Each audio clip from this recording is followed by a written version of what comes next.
दोस्तों, ये एक ऐसी दुनिया है जहाँ लोग पानी की एक एक बूंद के लिए तरस रहे हैं। वो अपने दैनिक कार्य बिना पानी को करने के मजबूर हैं। वो कैसे करेंगे, क्योंकि उन्हें पीने के लिए भी नॉर्मल पानी नहीं मिल रहा है। लेकिन जैसा कि हमेशा होता है दुनिया में, अमीरों के पास चाहे कितनी भी मुसीबत क्यों न हो, उन्हें चाहे जितनी भी परेशानी क्यों न हो, उन्हें कोई परेशानी नहीं होती।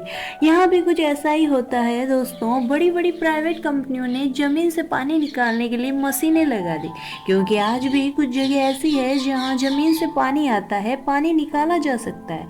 उन जमीनों से जो भी पानी निकलता है उसे शहरों में सप्लाई किया जाता है, जहां अमीर लोग रहते हैं, लेकिन गरीब लोग गरीब गांव में रहने को मजबूर है।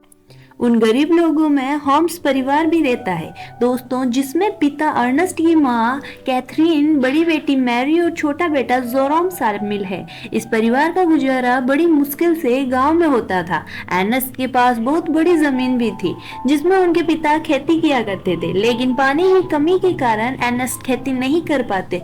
उन्होंने ये भी बात की कि एक दिन की बात है, अर्नस्ट के खेत में जहाँ उसे पानी भरना था, वहाँ दो चोर आ जाते हैं जो उस मशीन को चुराने आए थे। अर्नस्ट तुरंत बंदूक लेकर वहां पहुंच जाता है, और जैसे ही चोरों को पता चलता है कि अर्नस्ट यहां आ गया है, तो वो दिखावा करने लगते हैं कि हम तो बहुत दूर से आए हैं, अगर हमें थोड़ा पानी मिल जाता तो आपकी मेहरबानी होती। लेकिन दोस्तों, तभी उन चोरों ने मौका देकर अपने पास रखा गार निकाला ताकि वो घोंसले को गोली मार सके। लेकिन घोंसले का ऐसे चोरों से रोज ही वास्ता पड़ता है, तो उसने तुरंत ही उन्हें मार दिया। गोली चलने से पहले ही वो बंदूक चला देते हैं, उन्हें मौके पर मार देता है। देखिए दोस्तों, हालात ऐसे हो गए कि लोग एक दूसरे की जान लेने पर उतारू हो गए पानी की खातिर। अर्नस्ट अपनी मशीन चेक करने आता है, लेकिन बेचारे को पता चलता है कि यहाँ से जो थोड़ा बहुत पानी निकलता था वो भी खत्म हो गया है। इसका मतलब है कि अब उसे दूसरी जगह गड्ढा खोदकर मशीन लगानी पड़ेगी ताकि वहां से पानी निकाला जा सके। नेक्स्ट अप जेरोम के साथ वाटरमैन के पास जाता है। दोस्तों, वाटरमैन ऐसे लोगों का एक समूह है जो एक निजी कंपनी के लिए बड़ी मशीनें लगाने का काम करते हैं ताकि अंदर से पानी निकाला जा सके, इस पानी को शहर में सप्लाई किया जा सके। इसी तरह अनंत लोगों तक शराब या खाने का सामान पहुंचाने का काम करता है। वे शहर से सारा सामान अपने गद्दे पर लाद कर लाता है, इन पानी वालों को देता है। उसी पानी वाले में मैक्स नाम का एक आदमी भी शामिल है, जिससे अर्नस्ट की थोड़ी अच्छी जान पहचान होती है। अर्नस्ट मैक्स से कहता है, देखो भाई, तुमने यहाँ बड़ी मशीन लगाने का काम शुरू किया है। मेरा खेत यहाँ से थोड़ी दूरी पर है, जिसे पहले पानी मिलता था, लेकिन तुम्हारी उस बड़ी मशीन के लगने की वजह से मेरे खेत को जो थोड़ा बहुत पानी मिलता था वो भी खत्म हो गया है। अब एक गधे का पैर पत्थर से टकराने के कारण वह नीचे गिर जाता है, और गिरने के कारण उसका पैर टूट जाता है। बेचारा गधा पहले से प्यासा था, उसकी टांग टूटने से उसे और दर्द होता है, इसलिए उसकी पीड़ा खत्म करने के लिए अर्नस्ट उसे वही मार देता है। दोस्तों, बेचारा क्या करता है, इसके बाद वे एक नीलामी घर में आता है जहां पुराने रोबोट की मरम्मत करके उन्हें बेचा जाता है। अर्नस्ट ऐसा ही एक रोबोट खरीदने आया था ताकि फ्यूचर में वह डिलीवरी का काम संभाल सके, और नीलामी में फैलम नाम का एक लड़का भी रोबोट पर बोली लगाने आता है। लेकिन अंत में अर्नस्ट को रोबोट मिल जाता है। अर्नस्ट और जेरोम बहुत खुश होते हैं कि कम से कम उन्हें कुछ उपयोगी तो मिला। इसके बाद दोनों उस हॉस्पिटल में आते हैं। अब अर्नस्ट के पास इतने पैसे नहीं कि वह वायर सिस्टम खरीद कर घर ले जा सके, इसलिए वह और उसके परिवार के सदस्य कैथरीन से हॉस्पिटल में ही मिलने जाते हैं। अब हॉस्पिटल के बाहर अर्नस्ट की मुलाकात बॉबी नाम के एक आदमी से होती है, जो अर्नस्ट का अच्छा दोस्त है और उससे काफी करीब है। उसके पास रहने के लिए घर भी नहीं है, वो दिमागी तौर पर भी कमजोर है, इसलिए अर्नस्ट के पास जो भी थोड़ा बहुत पानी होता है वह रॉबी को, उसके परिवार को दे देता है, क्योंकि भले ही अर्नस्ट के पास भी पानी की कमी है, लेकिन बंदा दिल का बहुत अच्छा है। अब जैसे ही अर्नस्ट वहां से घर जाता है, अर्नस्ट को पता था फैलम एक नंबर का बदमाश है, क्योंकि वो रोबोट को वापस करने में नाटक करेगा। इसलिए दोस्तों, अर्नस्ट रोबोट देने से साफ मना कर देता। साथ ही दोस्तों, आपको बता दूं कि फैलम और अर्नस्ट की बेटी मैरी का आपस में अफेयर चल रहा है। अर्नस्ट ने मैरी को कई बार समझाया कि उसे फैलम से दूर रहना चाहिए, वह अच्छा इंसान नहीं है, लेकिन मैरी सुनने को तैयार नहीं है। फैलम की वजह से वह अपने पिता से भी नफरत करने लगी। बताओ दोस्तों, माता पिता कभी गलत नहीं होते। क्या उन बच्चों के साथ कुछ बुरा होता है जो अपने माता पिता की बात नहीं सुनते? हो सकता है मैरी के साथ भी कुछ बुरा हो जाए। खैर, आगे देखते हैं। अगले सीन में अर्नस्ट दूसरी जगह गड्ढा खोद रहा है, इसी उम्मीद के साथ कि शायद वहां तो कुछ पानी निकल सकता है। लेकिन बड़ी मशीनों के पाइप बिछाने के कारण आसपास का पूरा इलाका सूखा पड़ गया, इसलिए अर्नस्ट को यहाँ भी निराशा का सामना करना पड़ा। गड्ढा खोदते समय अर्नस्ट जेरोम से बात कर रहा है। वह कहता है, जब मैं शहर गया था तो मैंने एक लड़की को देखा था जिसके बाल छोटे थे, लेकिन वे देखने में बहुत सुंदर थी। बेटा, तुम बड़े हो गए हो, तुम कहो तुम मेरी उससे बात करवा दो। मुझे नहीं पता कि हम इस हालात में कब तक जीवित रह पाएंगे, इसलिए जो भी पल हमारे पास बचे हैं हम उन्हें अच्छे से जीना चाहिए। और दोस्तों, पिताजी और बेटा एक दूसरे से बातें करते, कुछ समय एक साथ अच्छे तरीके से बिताते। इसके बाद जैसे ही अर्नस्ट घर आता है, उससे मैरी कहती है, पापा मुझे पैसों की जरूरत है, मैं फैलम के साथ जा रही हूँ, मुझे यहाँ बहुत घुटन महसूस हो रही है। अर्नस्ट कहता है, मुझे घुटन महसूस हो रही है, मैंने बचपन से तुम्हारा पालन पोषण किया है, तुम्हें सब कुछ देने की कोशिश की, फिर भी तुम ऐसी बातें कर रहे हो। मैरी जवाब देते हुए कहती है कि हम यहाँ रह नहीं रहे हैं, हम जीवित रहे हैं और मुझे ऐसी जिंदगी नहीं चाहिए। अर्नस्ट को समझाने की कोशिश करने के बाद भी मैरी नहीं मानती, तो अर्नस्ट मैरी को कमरे में बंद कर देता है।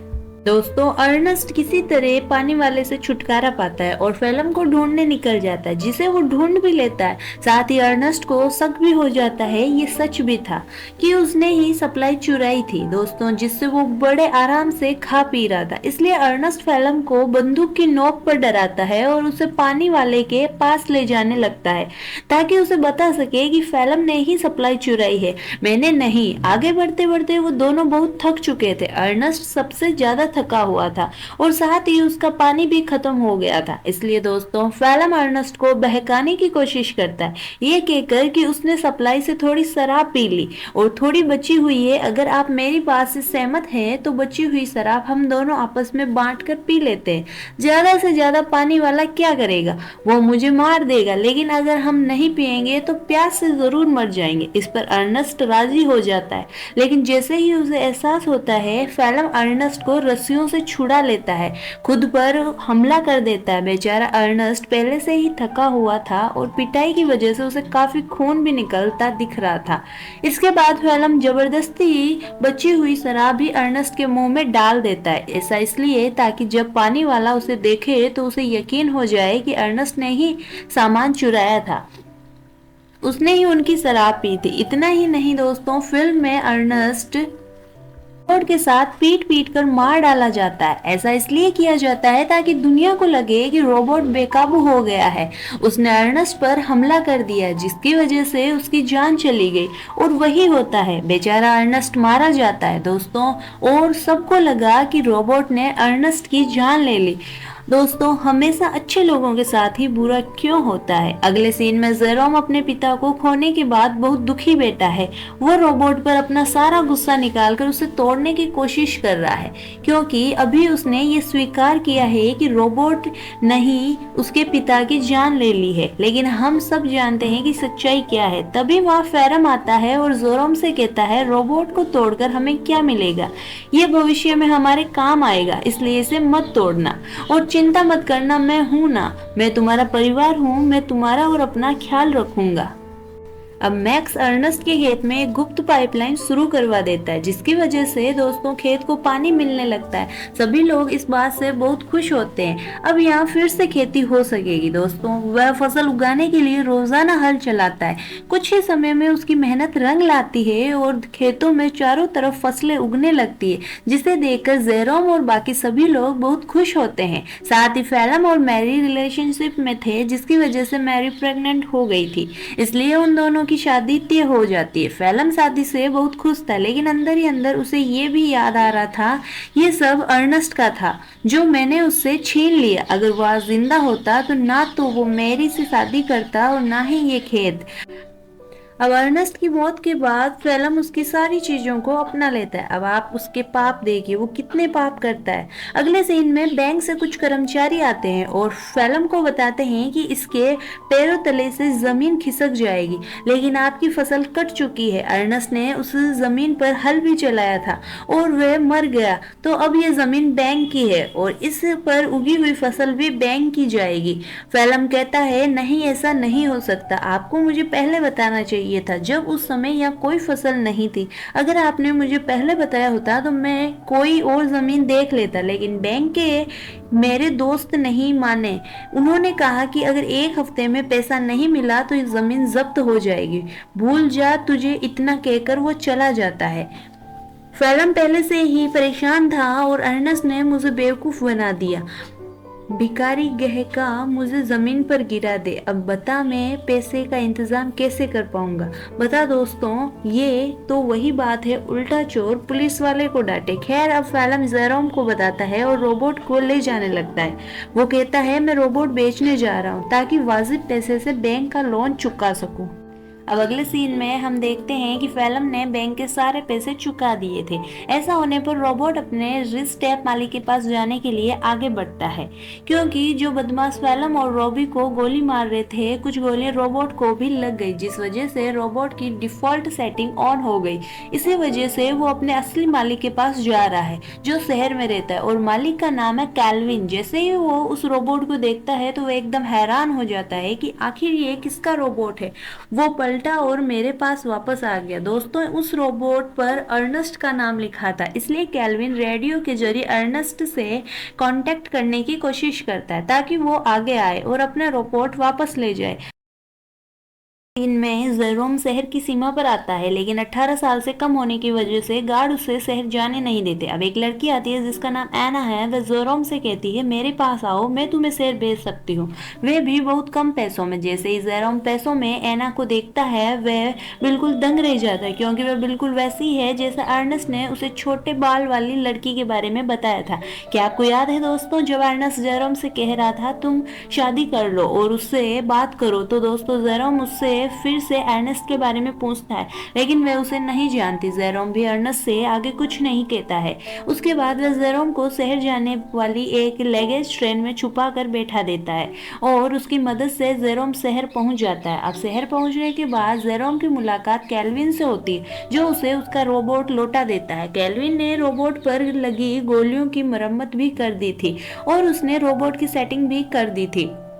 जैसे ही जेरोम रोबोट को ध्यान से देखता है, उसे पता चलता है इसमें एक कैमरा लगा हुआ है। लेजर बीम की मदद से वीडियो रिकॉर्ड करता है। वीडियो साफ रिकॉर्ड तो नहीं होता, लेकिन इतना साफ जरूर होता है कि उसे देखा जा सके। फिर उन वीडियो में जेरोम को अर्नेस्ट के साथ बिताए जो पल है वो दिखाई देते हैं, जो रोबोट ने रिकॉर्ड कर लिए थे। दोस्तों, उसी वीडियो में वो वीडियो भी है जब फेलम अर्नेस्ट को मार रहा था। उसे रस्सी से बांधने के बाद रोबोट ने उसे मार डाला। ये चीज देखकर जेरोम बुरी तरह से सदमे में आ गया। उसे सच पता चल चुका था, उसके पिता की मौत का हादसा नहीं बल्कि फेलम की सोची समझी साजिश है। इसलिए वो रोबोट के साथ घर लौट आता है। आते ही वो फेलम को ये नहीं बताता कि उसे सब कुछ पता चल गया, क्योंकि अगर मैरी को पता चल गया तो ये सब फेलम ने किया है तो वो इस सदमे को बर्दाश्त नहीं कर पाएगी।